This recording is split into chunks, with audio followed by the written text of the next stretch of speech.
Madam, can I help you? I'm taking tea with Mr. Toby Gerald, MP. Can I have your name, please, madam? Jane Christie. Ms. Mr. Gerald and I are members of the same club. You may know it. It's in Westminster with the big clock on top. Yes, madam. The tea table is booked. No, madam, not that way. Might I respectfully request you to use the ladies' entrance? What? This is a gentleman's club, madam. The ladies' entrance is just down Pall Mall, next to the goods lift. I may be a politician, but I do not get what I want by the back door. I'm sorry, madam, but it's the club rules, madam. I demand to see the secretary. Only members can demand to see the secretary, madam. Do you know who I am? Yes, madam. There was something about you in the Daily Mirror this morning. I believe it said you were the country's foremost campaigner for women's rights, madam. And if I don't see the secretary instantly, there'll be something about you in tomorrow morning's Daily Mirror. Very well, madam. Ah, Brindles, could you show this lady up to the office? Oh, certainly. Come with me, madam.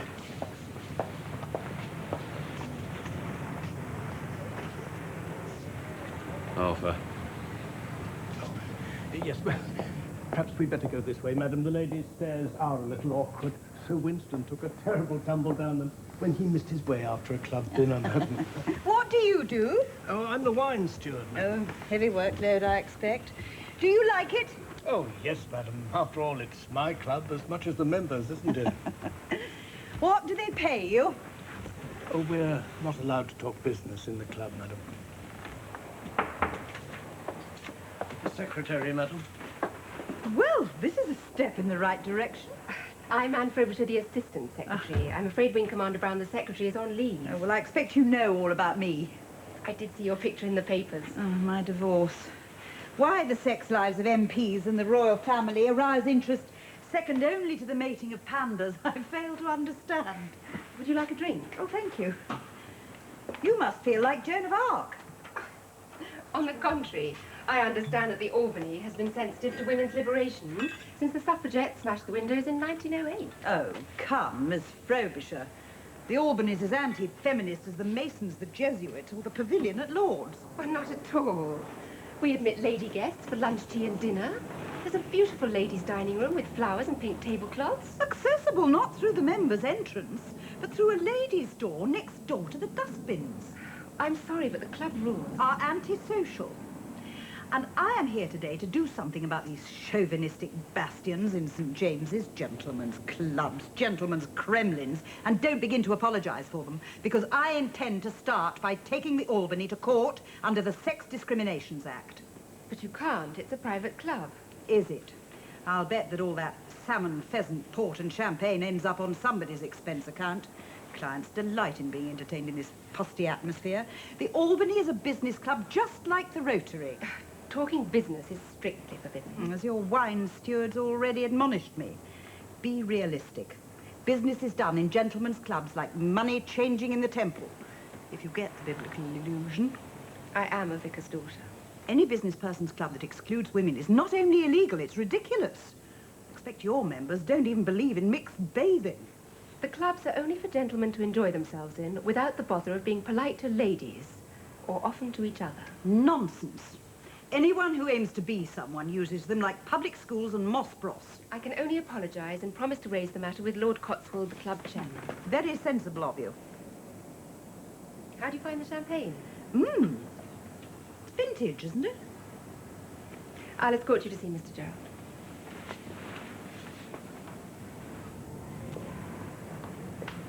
Lord Cotswold, Jane Christie's just been to see me.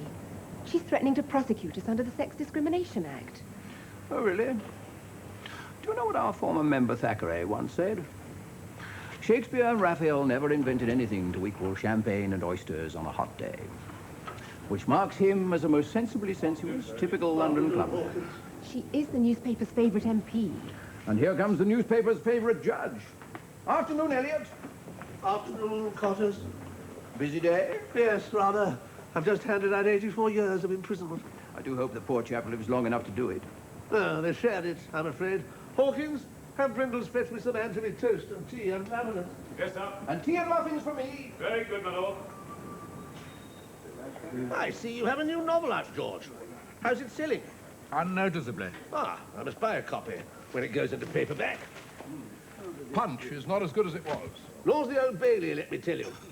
That miserable gang I sent down this afternoon for its squalid rapes and muggings. You know, in the old days, the prisoners looked a damn sight more respectable than the jolly men do now. It's like everything else. Crime's got into the wrong hands. I was called for jury service once. Prisoner's lawyer objected to me. I was even wearing the club tie. Wish they'd restore capital punishment, you know. That really was an occasion. Black cap, chaplain, the clerk, and a frock coat. Everybody standing. A hush. A deathly hush. All that delicious rigmarole. That you be taken from hence to a lawful prison, and from thence to a place of execution, and that there you be hanged by the neck until you are dead. And that your body be buried within the precincts of the prison within which you shall last have been confined before your execution. And may the Lord have mercy upon your soul. Amen.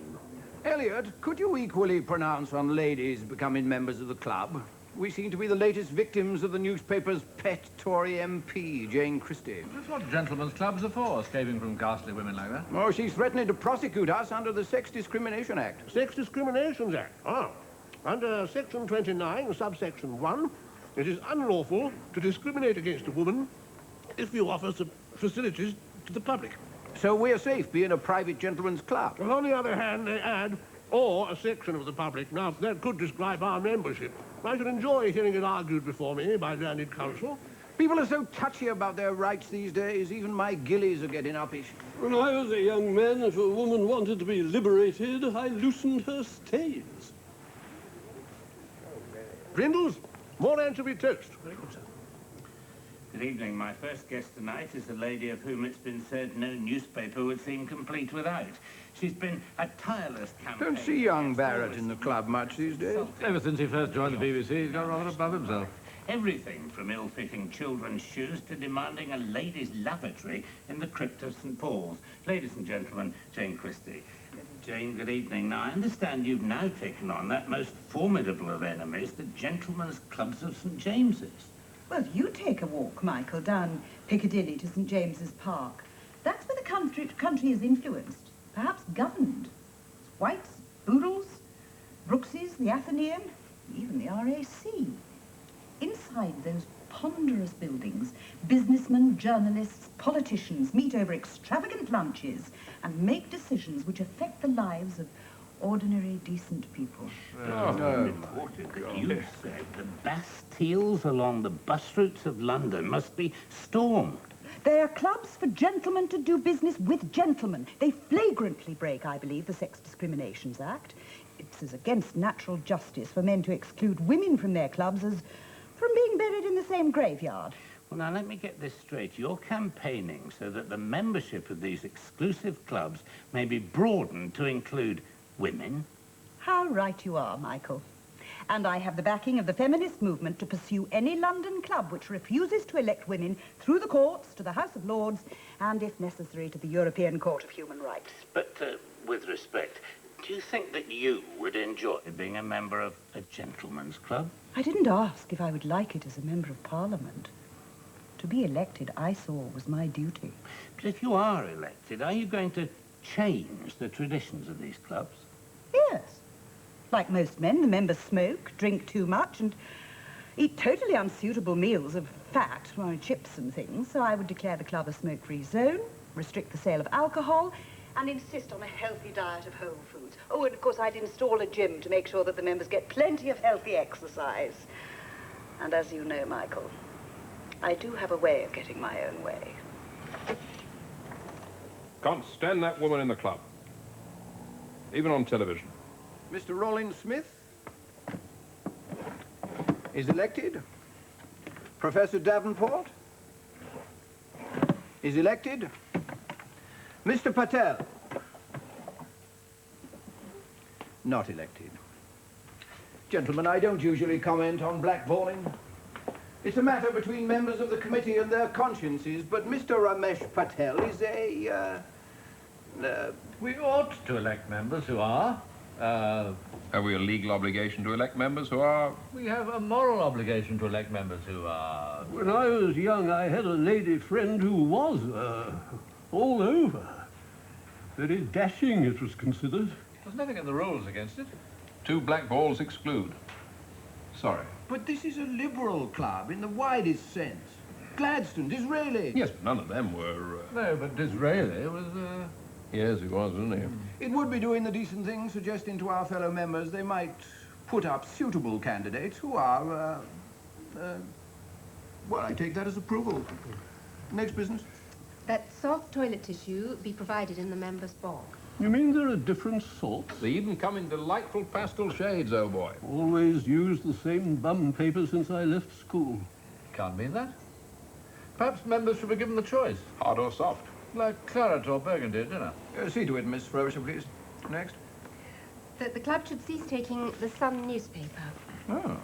A member writes, I have frequently noticed on the first facing page inside a photograph of an artist's model, which may well disturb some of the members. Well, seems a strapping fine girl to me. She's wearing my old prep school tie.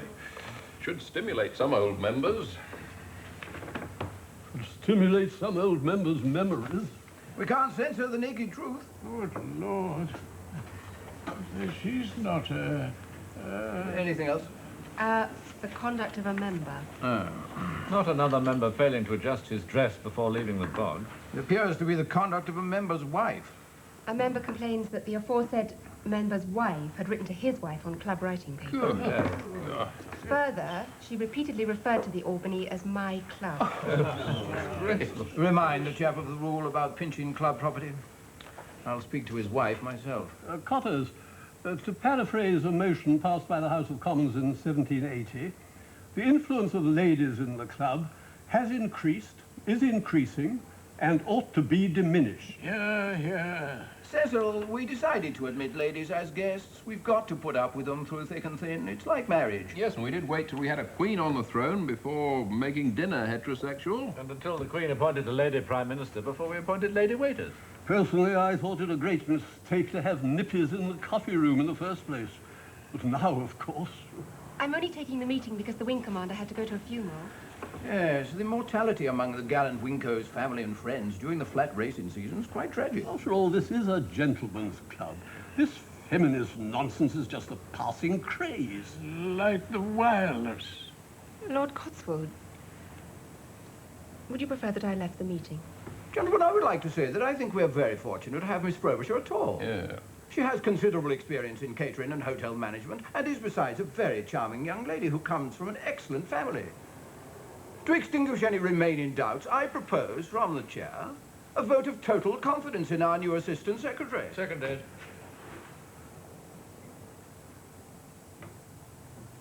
Thank you, gentlemen. Well, that seems to be the end of business for today. Come on, George, you can buy us all a drink. One more thing, Lord Cotswold. We're having trouble with Sir Isaac Newton. But he isn't a member. His nose fell into Pall Mall this morning. It nearly hit a policeman. Oh, the busts outside these windows. They've been falling to bits for years. You remember when Gainsborough came a pearler? Almost killed the editor of the Times. Perhaps it would be safer to have them removed. Can't do that. Busts of very famous Englishmen. But none of the members has the slightest idea who they are. Well, the club front's a disgrace, if you ask me. Yes, well, it'd be far too expensive to refurbish. And contrary to public opinion, gentlemen's clubs are miserably poor. Perhaps we should just put up a notice. Beware fallen idols.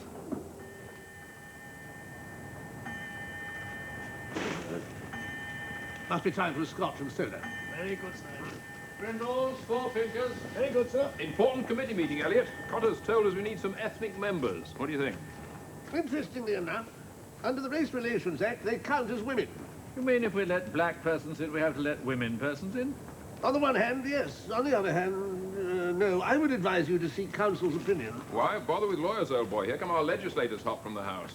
The club needs to elect some black chappies, Toby. What? You're a Labour MP, Jim. You can put them up.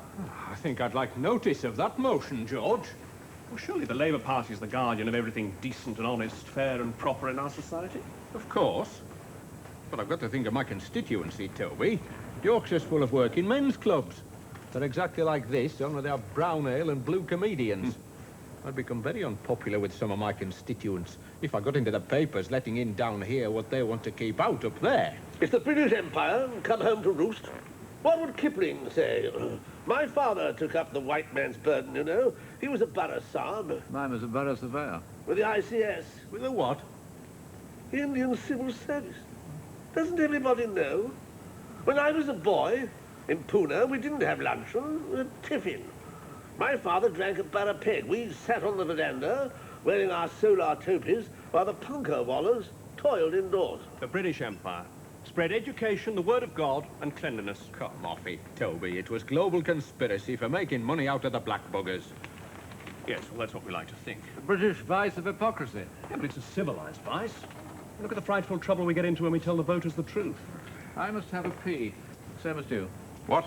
Oh, right. Your drink, sir. Oh, put it down. Brindles, what would you think of black members and lady members? I wouldn't mind either, sir, as long as they were gentlemen.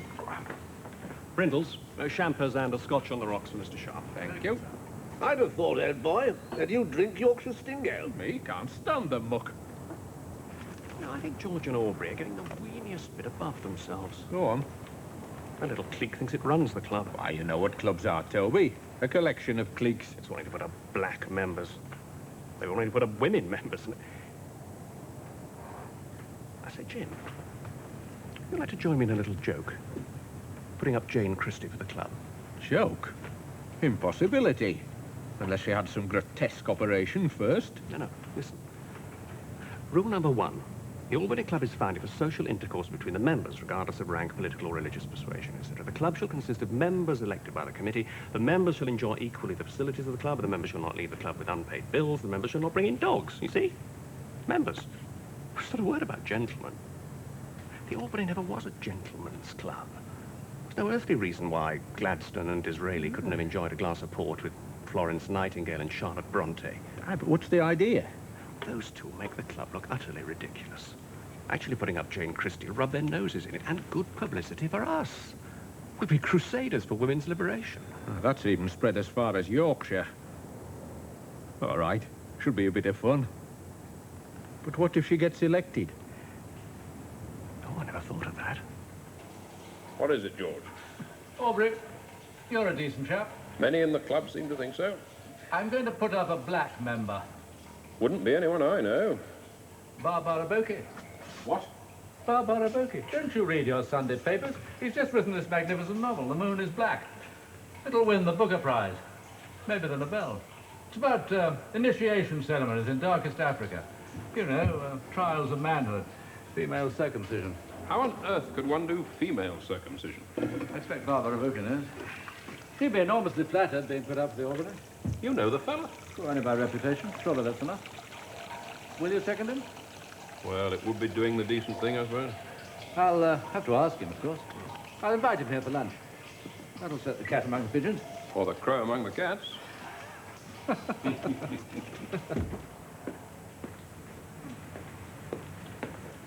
Excuse me, sir. Your guest has arrived. Ah, thank you.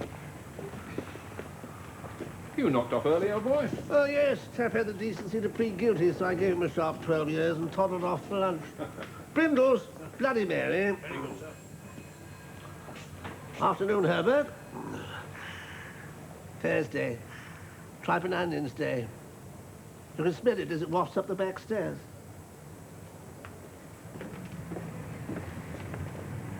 Good. I say, old chap, let's take him to the Savoy Grill instead. Aubrey, you're not going to retreat. General Gordon wouldn't like it a bit. General Gordon doesn't have to have lunch with him. What are we going to say to the fella? Just treat him like a perfectly ordinary chap. He'll probably ask for coconut milk and boiled yams. He may ask for Brindle's buttock spit roast, but we can't back out. Mr. Barbara Boki. George Gifford. My dear chap, I'm absolutely delighted to meet you. I'm an enormous admirer of your books. This is Aubrey Whittaker. How do you do? How do you do? Charming of you to have me for lunch. You speak awfully good English. Well, most of us did at Harrow. You've been to the Albany before? Never a boy, but of course one knows loads of members. Do you always go about in those togs? Well, one wanted to make a good impression on one's first visit. But actually, no, it's a publisher's wheeze to promote the book. The things one does for one's art, eh, George? A drink before lunch? Yes, a pink gin would be most agreeable. Yeah. Tripe and onions. I adore tripe and onions. 3 tripe and onions, please, lady. Gevrey Chambertin, 78. Close. Brindles, down the bottle. Very good, sir. So, George, How's the latest novel selling? Smashing reviews. Quietly. Tribes of people buying yours, I suppose. One must confess so. When I say tribes, I haven't read it myself, sorry to say. Should buy more books, I suppose, but after earning a crust in the city all day, simply collapse in front of the beastly box. I thought everyone agreed that books were things to be begged, borrowed, or stolen, and bought only to give as Christmas presents. Didn't George Gissing rather shrewdly decide in 1903 why people buy books? To follow the fashion, to flatter themselves as intellectuals, to impress the neighbors, and those who are merely pleased by the outer aspect of the volume. And didn't Somerset Maugham equally shrewdly decide that if you could give the masses a good thrilling story and let them think at the same time they were improving their minds, you'd make a fortune? Touché. Well, of course, Horace said much the same thing.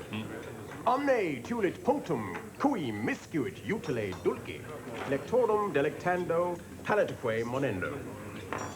Quiet. Will you pass the Worcestershire sauce? Oh, sorry. Elliot, may I introduce Sir Elliot Trumper, Bar Aboke. Aboke. Aboke. How do you do? I read in the papers that you've been trying that gang at the Bailey. Some thought the sentences too severe. Personally, I thought them too lenient. Splendid chap. You join us in a glass, Elliot? Well, I do have the afternoon off. Reynolds? Another bottle. Very good, sir. Something I'd like to ask you, Bar, old chap. It feels free. How would one go about female circumcision? Ah.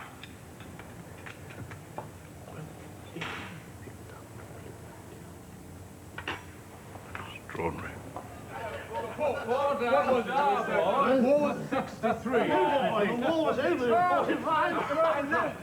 Charming, efficient, glamorous assistant secretary. Bar, Abode. Candidate for the club.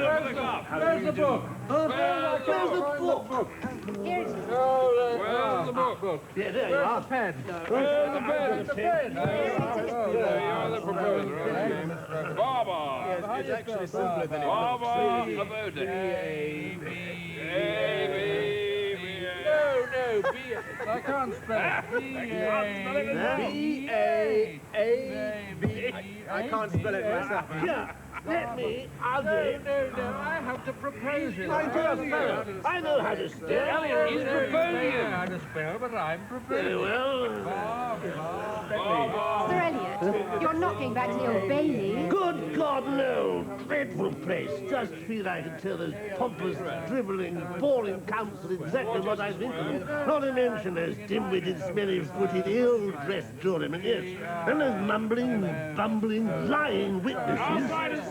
You know, compared with some of the other creatures in a court, some of the criminals are really quite gentlemen. Yes, I'll sign his page as a supporter. There. Splendid chap. Must have a dose before my entry goes. Excuse me, sir. Would your guest like a taxi? Daisy? What that? Why? Thank you, sir. Gentlemen, you all know why I've called a meeting this steak and kidney pie day for the election of a pair of candidates, Mr. Bar Aboke and Miss Jane Christie, MP. It is unfortunate that two of our parliamentary members should have proposed a Westminster colleague with whose repellent feminist views you are no doubt familiar. Sir Elliot has given me the bleak legal opinion. Toby Gerald and Jim Sharp are, under club rules, perfectly entitled to propose a lady should they care to. Naturally, I would never seek, unduly, to influence members who are voting in a secret ballot, but I must ask you, gentlemen, to be realistic.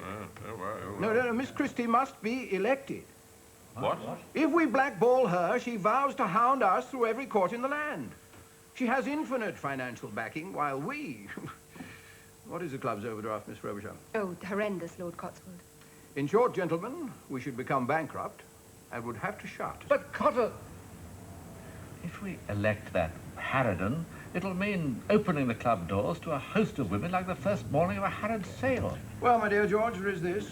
With a female like that in the club, no member in his senses will ever put up another. Shall we vote?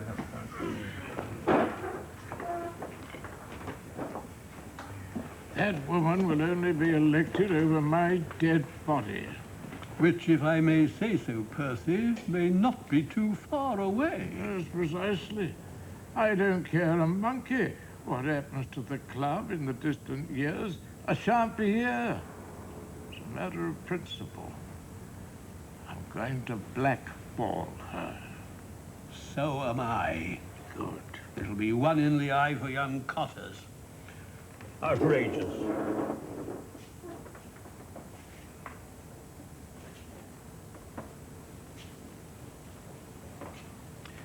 Mr. Baba Aboke is elected. Miss Jane Christie is not elected. Hello. Baba. George. Congratulations, old man. You've been elected to the Albany. George, I'm terribly, terribly flattered, but I was frightfully drunk when you put me up. And, well, quite frankly, the Albany isn't really my tasse de thé. I mean, it is just the weeniest bit stuffy and pompous and boring, isn't it? Would you mind awfully if I backed out? What? Backed out, turned it down. But look, it was a lovely lunch. I do so adore tripe and onions. You must come and be a guest at one of my clubs, Annabelle's or Crockford's. A rather interesting little place I know in Shepherd's Market. Yes, that would be nice. Yes. Thank you very much. We've been blackballed. Ungrateful little bastard. Still, it won't make any difference, will it? When she discovers she's not got into the club, that bloody woman will sue us, bankrupt us, and close us down. Then where should we go for lunch, old boy? Can't stand restaurants. I got used to having steak and kidney on Wednesdays, tripe and onions on Thursdays, sausage and mash on Tuesdays. Shall I? Yes, give her a ring. Better get it over with.